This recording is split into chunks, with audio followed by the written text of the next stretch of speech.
Hello and welcome to Live at Epiphan. It is Thursday at 3 o'clock Eastern, and so we are here once again to talk about something to do with live streaming and other cool things. Today we're actually super excited to have some special guests joining us to talk about their products and how they work with our products and all kinds of other stuff. Primarily about NDI and SRT and some other very cool streaming protocols that everyone seems to be talking about these days. So our guest today is Eamon, who's joining us from BirdDog, and they have a ton of different products based around NDI largely, but a bunch of other stuff. It's really cool, a lot of the things they have. PTZ cameras is definitely one of the things that they're extremely well known for, and so it's exciting to talk to them about some of the technology they're using on the cameras, but they have a bunch of other stuff too that's all really interesting, so we'll cover some of those things as well. So welcome everyone. Of course, as we go through, if you have any questions, feel free to throw them in chat. I do have the chat window open here. So looking forward to helping you guys out with any questions you might have. Feel free to just say hi in the chat, where you're from, who you are, and we'll jump in here in a moment. So as always, like, follow, subscribe, and we're here every Thursday talking about this kind of stuff. So let's bring in Eamon to join us, and we will talk about all things BirdDog. So welcome, Eamon. How are you? Hi, I'm good. How are you, George? Very well. We know it's super early for you. You're joining us from Australia, so a little bit of a distance, a little bit of a time difference. Yeah, that's okay. I'm really excited to be here, so thanks for having me on. Yeah, no, it's fantastic. Really appreciate you taking the time. We're really excited to talk to you because, I guess it was around last fall that kind of BirdDog really kind of popped up on my radar, and that's, I guess you and I both were at IBC in Amsterdam, and our booths were actually fairly close together. And though I'd heard of you guys with some of your NDI converters and things like that, I didn't realize how deep your product line actually went until that show. And your booth was packed all the time. I never even got a chance to pop in and say hi to you guys, which is a good problem to have, of course, in those pre-pandemic times. Sure. So really, we've been looking forward to getting a chance to sit down and chat with you about all the things that you guys do. So maybe let's start with a little bit of background of BirdDog. How did you guys get started, and why did you lock into NDI as a cornerstone? Sure, yeah. So BirdDog, we're an Australian company. We're based out of Melbourne, here in Australia, and it was started by Dan Mile and myself about 4 years ago. Prior to starting BirdDog, we were actually working as the NewTek distributor in about 16 countries. So we found out about NDI fairly early on, and I still remember the day that Dan and I were having the conversation about what it meant for live production workflows and things like that, and we realised that there was no way to get a live camera into a TriCaster, which was sort of the conversation that started it all. And Dan, being Dan, the crazy man, went away and sort of came up with our first product, which was the Studio NDI. He came in and he showed it to us, drawn out on a piece of paper, and said, "We're going to build this thing." I said, "That sounds insane. Let's do it." And and then 4 years later, here we are. But it sort of took us down a road of having to do some engineering and development work that we didn't really expect. So we went out and we made a sort of a custom IP core that goes onto a silicon chip called an FPGA. And so we do all of our NDI encoding and decoding in the silicon chip, and really that silicon chip and that core IP is the sort of the foundation of our company, really. And yeah, and I think that's kind of really what's exciting about you guys, is that you are doing things a little bit differently, especially on the cameras compared to a lot of the other companies out there. I mean, let's be honest, everyone in the PTZ market these days is starting to do NDI or SRT or both or something along those lines. It's becoming increasingly popular, but the approach you guys have taken with that customized hardware is different, which is really cool. Yeah, it's similar in the same way that this is the easiest way I tell people is back when Apple launched ProRes, actually it was AJA, the company out of California, were the development partner for the ProRes silicon chip, and they actually partnered with Apple to make a chip that would do the encode and decode in hardware, and so that's what we did with NDI. And then we put that chip inside all of our hardware products, all of our converters, our cameras, and all of our future products will be built around that sort of that core technology. That's awesome. So you guys do have, as I mentioned earlier, a pretty good range of different things, and I'm going to pull up your website here in a moment so that some of our viewers can check some of those things out. And I know you have some new stuff that you're excited to talk about as well. But of course, one of the things that we've seen, in the past 4 months or so with all of this pandemic stuff is there's definitely been a lot of negative stuff happening in the world, but for some of us in some industries, there's actually been a lot of positives. We've seen tremendous growth for products that really assist with things like remote production. Is that something that you guys have been seeing? And what have been the products that have really stood out in that demand? Yeah, absolutely. It's sort of been part of our vision as a company to enable more these remote production workflows, and that's really, as you would have seen at Epiphan, it's really accelerated obviously since February and March when the pandemic really took hold. But it was actually at IBC last year we launched our cloud platform, which was designed specifically to do live production but remotely. So control cameras from another location, bring them into anywhere you are across the public internet using the SRT protocol. So that was sort of the big launch at IBC, and I think it was part of the reason you said that our stand was so busy. There was a lot of interest in that, and that's definitely accelerated in the last few months, the interest in that platform. So yeah, which is super cool. So I'm going to ask our producer to bring up my screen share here so that we can take a look at the BirdDog website a little bit. And you guys have lots of stuff. Obviously, PTZ cameras are pretty front and center there, including you have some new ones like the P400. But when you go through this, you have your stuff on the cloud. You have some of these software things. You have wall plates that do like NDI stuff. Like, this is really interesting and very different from what you often see. And you have your converters, and which again, there's other converters on the market, but the approach you guys have taken is pretty unique with the tally lights and all these other things built in. So really got a lot of cool stuff going on here. Some of it even are things I've definitely never seen in the PTZ market. Some of your outdoor-based cameras like the A200 and the A300 have some really unique features that the first time I saw them, I thought I was dreaming. I didn't think it was real, but you and I spoke afterwards and were like, no, this is legit. Things like windshield wipers and nitrogen-filled lenses and all kinds of really innovative stuff. Yeah, so we have two models in our outdoor range, the A200 and the A300. The A200 has the windscreen wiper. I affectionately refer to it as the panda because it's got a black eye like a panda and it's a white housing. But that's got a heater inside it. It's IP67 rated, and it's got a really fast mechanism actually. So it's capable to keep up with sports and these fast action things. So before the pandemic hit, we actually had a lot of interest for that for sports. We had a whole bunch of them going to the Olympics actually, which got cancelled. So that was a bit of a shame. Unfortunately. And then we have the A300, which is the one with the nitrogen-filled housing, and the whole point of that is so that it can't fog up because there's no oxygen in there to fog up, so that you'll always get a clear image. Yeah, and that they're rated to sort of sit outside forever and keep working. Yeah. So I know you just launched the P400, correct? Yeah, so we announced the P4K, which is the big brother at IBC, and we're hopefully about to start shipping that. And we announced the P400 just more recently. We will be publishing some sample footage, which is really exciting. We've got some sample footage that will be going out hopefully within the next few days, so people can download that and play with the files. And I know that people are going to be super impressed with the quality of the pictures out of that, out of both those cameras. And we hopefully will be going into manufacturing within the next week.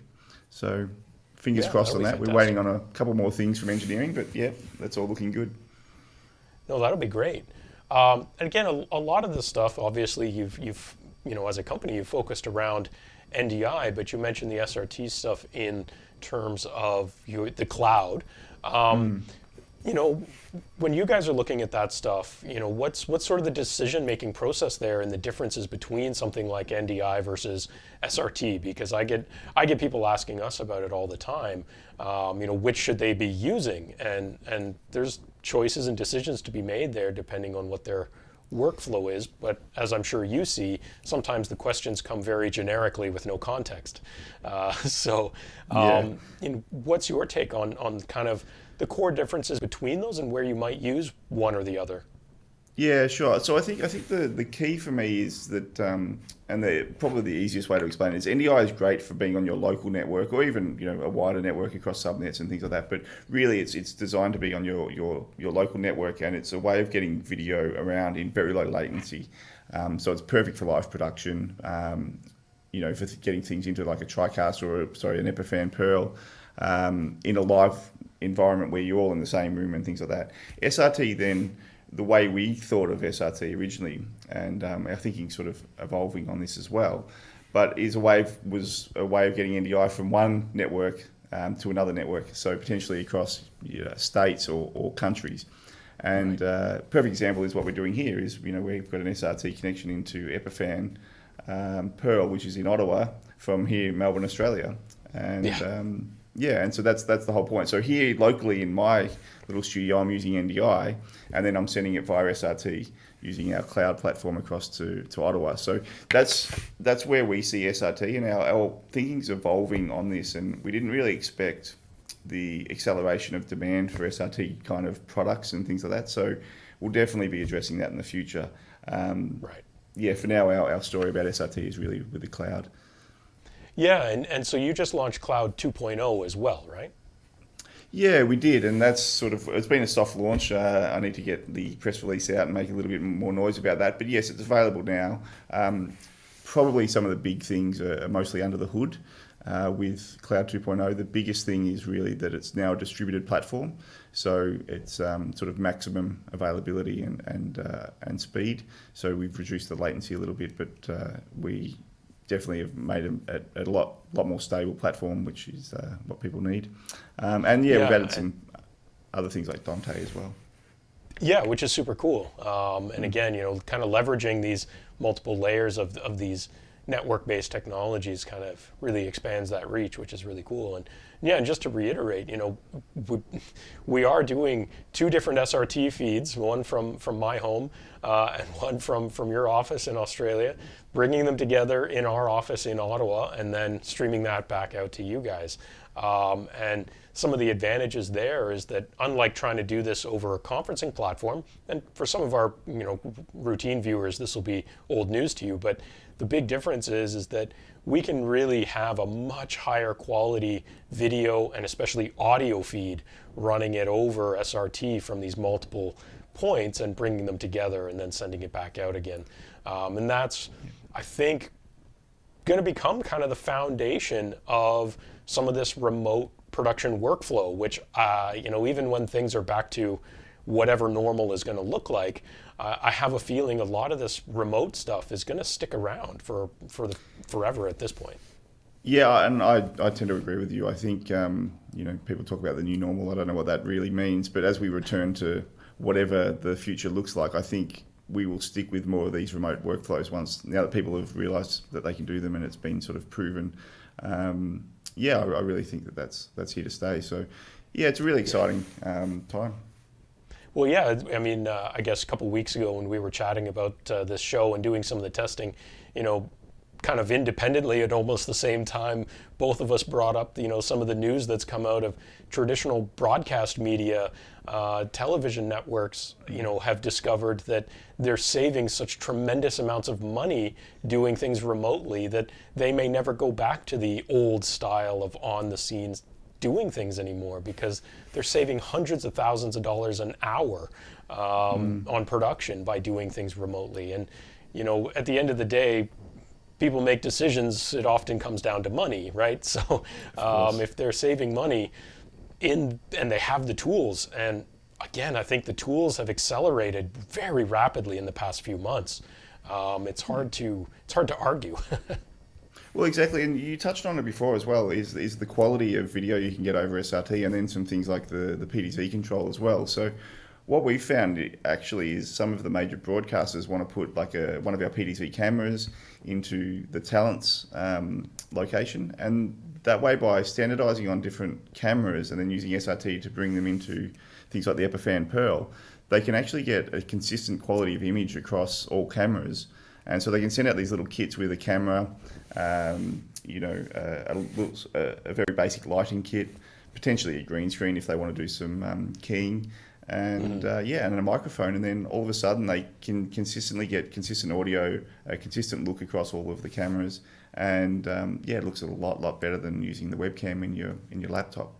Oh, absolutely, yeah, and I think that's what everyone is discovering. You know, when everything hit and everyone went into lockdown, they immediately just jumped onto their laptop with their webcam to try and get things done. But after the first couple of weeks, people realized that webcams, they're very limited and they're not great. And, you know, it's one thing if you're having an internal meeting in the company where half the people aren't even on camera and it doesn't really matter. But when you start talking about professional quality of video, they simply don't cut it, and that's, I think, what's really exciting about what you guys have to offer. And then of course we've been adding, you know, we added NDI a while back, that we recently added the SRT stuff, and we've been experimenting with that. And the excitement I've been hearing from our customers in terms of around SRT in particular has been really interesting, and has been fantastic. And every day that goes by, I also hear, BirdDog's name coming up in the same conversations, which is also really exciting. I know that our mutual distributor in the U.S., I think, has some bundles they're working on and all kinds of things. So there's definitely some cool things happening, you know, between both companies, which is awesome. And I'm really looking forward to seeing, you know, those samples coming out of the new models that you have as well. Yeah, absolutely. Yeah, so they'll hopefully be published soon, and yeah, I'm really excited to work closely with Epiphan as well. I've been following you guys for a long time. I really like your products, and yeah, so it's nice to sort of have a more close partnership, and anything we can do in the future. We're an Australian company. We're very open and easygoing. So whatever we can do to partner together, we'd be all for it. Yeah, well, I mean, that's certainly one of the things is that, Canadian and Australian relations have always been great, so it's always easy. But yeah, I think, so what are some of the other things that you kind of see down the road?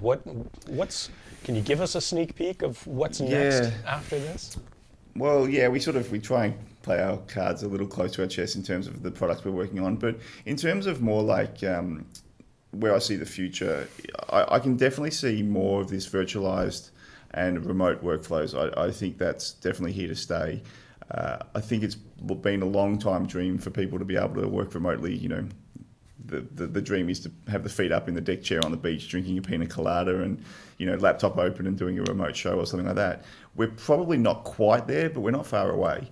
And I think that as the internet gets faster around the world, and SRT develops, I think that we'll get closer to that reality, and then these big studios and things like that will start rethinking the way that they produce video and content. And I definitely think that we'll be seeing more and more remote workflows being rolled out.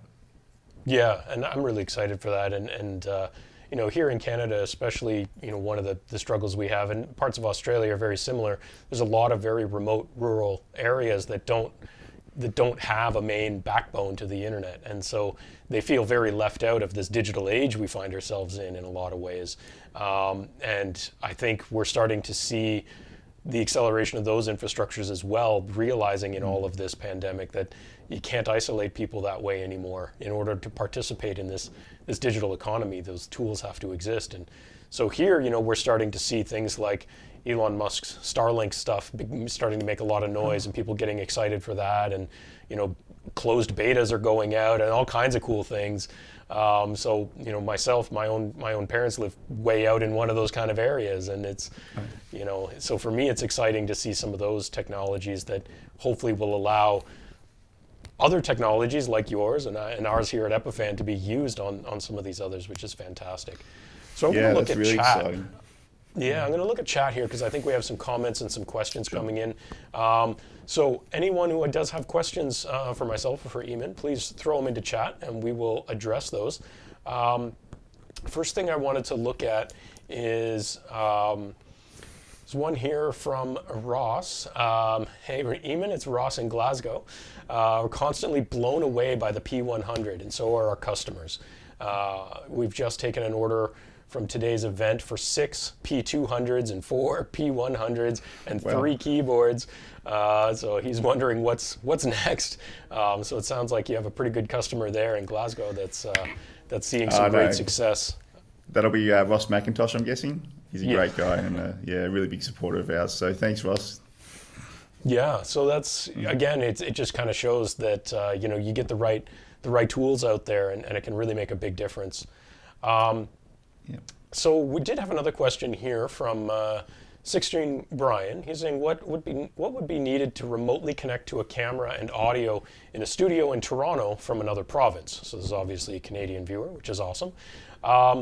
So Brian, I would say there's a lot of ways you can do that. It depends, I guess, on what it is you need that camera to do. If you need things like PTZ functionality, then, from what I've been seeing, there's obviously some people will do it with older style PTZ cameras that, join VPNs and stuff like that.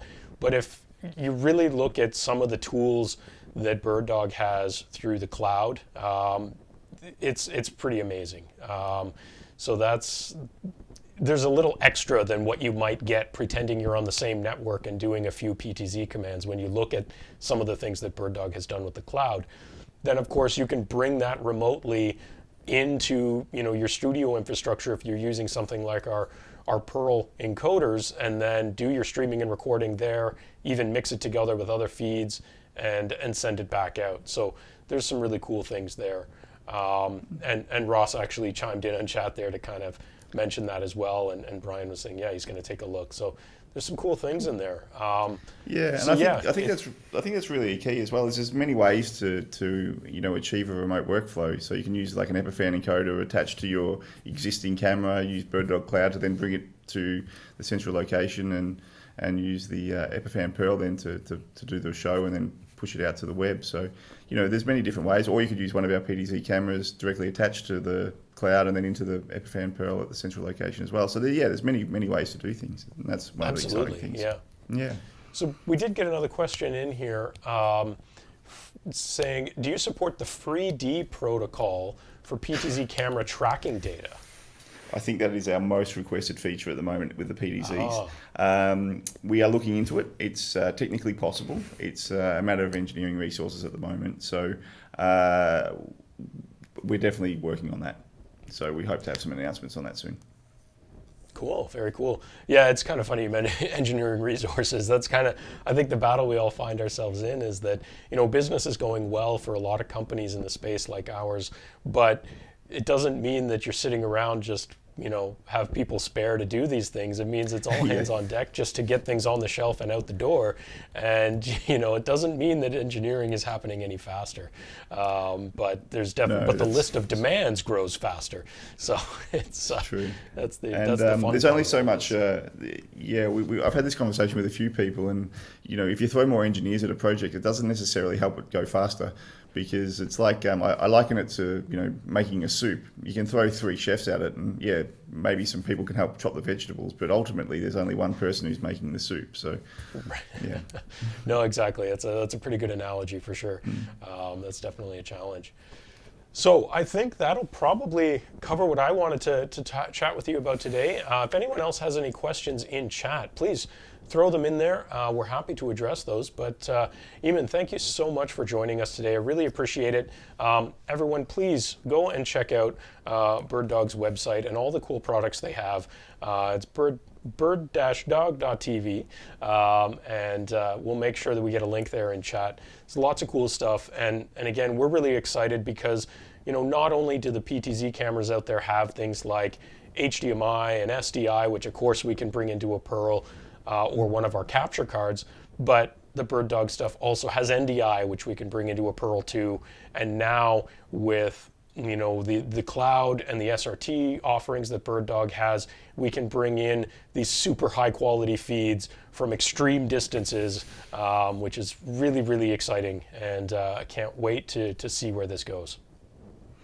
Yeah, well, thank you so much for having me on. It's really exciting to be here, and I look forward to partnering more closely with Epiphan in the future. So, thanks. Absolutely. I did get one last question here I'm going to talk to you about, and that was AC Broadcast was just saying, is it possible to switch video for live streaming production in another continent with 4 cameras without much delay? So I guess, that's an interesting one. Yeah, so were they all in the same location or were they in different locations? That's what I'm trying to figure out. Yeah, that's the big question is where are those cameras? Are they all in one location and your producer is the remote, or is it 4 remote cameras in maybe 4 different countries and you need to aggregate those together? Because that would definitely make a difference. Yeah, absolutely. If they're all in the same location, when we open up, I sort of call it the SRT pipe. When we open up the SRT pipe, we can send all of the cameras down, and they can be in sync using our cloud platform. If they're in different locations, and we've been asked this a lot, and the application has mostly been for bands to actually play together, so that they can play together in sync from different locations, and you can get it pretty close, but maybe not close enough for the guitarist to be able to, do his thing while the drummer's playing as well. So there are ways to do it, but maybe not with our cloud. Well, that scenario is the one that we get asked about that a lot as well, and I keep referring to that exact scenario as really ultimately the final frontier of all of this. Is like, how do you do that in sync is pretty difficult. But he did confirm it's the same location, so. I mean, that you could do, definitely with extremely low latency or near zero. Just to give you an idea, our producer, Adam, who's in the background kind of doing the switching for this show and kind of running all the titling and everything like that, he's in his home controlling a Pearl that's in our office here. I'm in my home and Eamon's in the office in Australia. And you can see that even with all of that happening, what we're delivering to you guys as the viewers on the final end is pretty much all perfectly in sync, with maybe a little bit off. One of the advantages we have doing things over SRT with the video feeds is we can set the same latency. And because of taking the feed from Australia, we intentionally went with a pretty high latency we normally wouldn't do of 600 milliseconds, just to make sure that both my round trip time and Eamon's round trip time are basically matched when they arrive at the Pearl. And that's one of the big advantages of SRT is you can manually control that stuff.